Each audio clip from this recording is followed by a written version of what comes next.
So Agents Day, that's so from a channels perspective, when you say, okay, you have your a nice shiny agile scaled engine running here, and now we need Yeah. feedback, we need fuel. So where's the fuel? Sometimes it was like, all right, well, let's just guess what we're going to make wherever the wind goes, and we'll pick good guess. You're not guessing. You guys have a hand on the pulse of the market where they are, particularly the customers, and that's where that's where the craze is, right?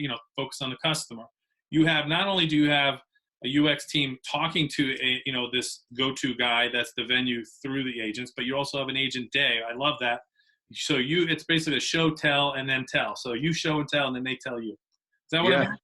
Yeah, that's exactly it. And it's also interesting seeing agents come into our agile room for a couple days, and just seeing what we're doing and how we're doing it. I mean, we use different tools to track our features and our capabilities, but we have the wall, something called the wall, where we can move index cards to just show where our features are and how they're progressing. And that's more from a perspective of just giving good insight to just from a team perspective of how everyone's doing. That's at a feature level. You have a wall. And the agents don't see that, do they, or no?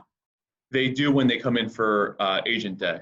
Yeah, and they're just really enamored by it because they just think it's one of the most interesting and intriguing things that we do here on our release train. That's very cool. But this is feature level. How do you define a feature? Is it more like on an initiative?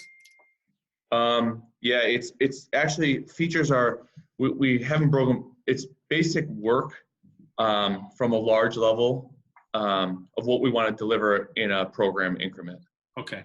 So and then we also are using capabilities, which are multiple features over multiple program increments that roll up to a specific capability. So you're looking at capabilities as the highest level, like more initiative level almost. Correct. Yep. Yeah. And you're showing them on a feature capabilities and features. You bring the agents, you bring the customers to see not only what you're doing and get feedback, but also hear their feedback and say, oh, that's a great idea. We don't have that here, but that would fit under this capability here. And you start to map that out. Yeah. I think after 2 or 3 days in the office, they started writing their own features. That's intense. That's a beautiful sign. I mean, for a large organization like yours to have this entrepreneurial area doing this and connecting with the customer through the channel, is a really great thing. First of all, how did you do it? How did you get it done? I know your company. It's a big company, and you guys are. How unique is this? So I just think it's important. It's almost twofold, right? It needs to be driven from top down. So you need to have your senior leadership on board. We have multiple CIOs who are on board. And then also on the business side of the house, right? Someone has to fund to have all these agents come in for 2-3 days, everything from their hotel stays to meals and keeping them happy. So it's really a team effort. It's very important for both business and IT folks to be on the same page and be on this journey together. Someone has to fund it. How did you get that funding? Is this coming from IT or is it coming from the business? It's coming from the business. So from the Agile Day and all the UX and focus groups is funded from the business. How we run our train and how we deliver is funded from our IT side.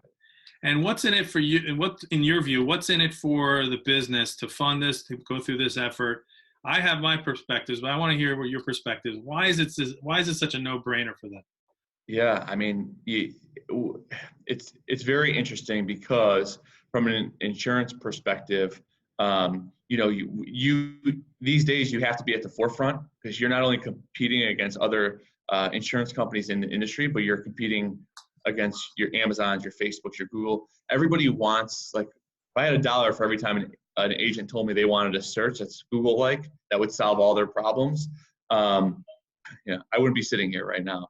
But it's from an industry perspective and just a consumer perspective. If someone has a great experience on an Amazon or a Google app, they're going to want the same thing at work. So that is really the driving factor. You're not competing against companies in your industry anymore. You're competing against literally the whole marketplace.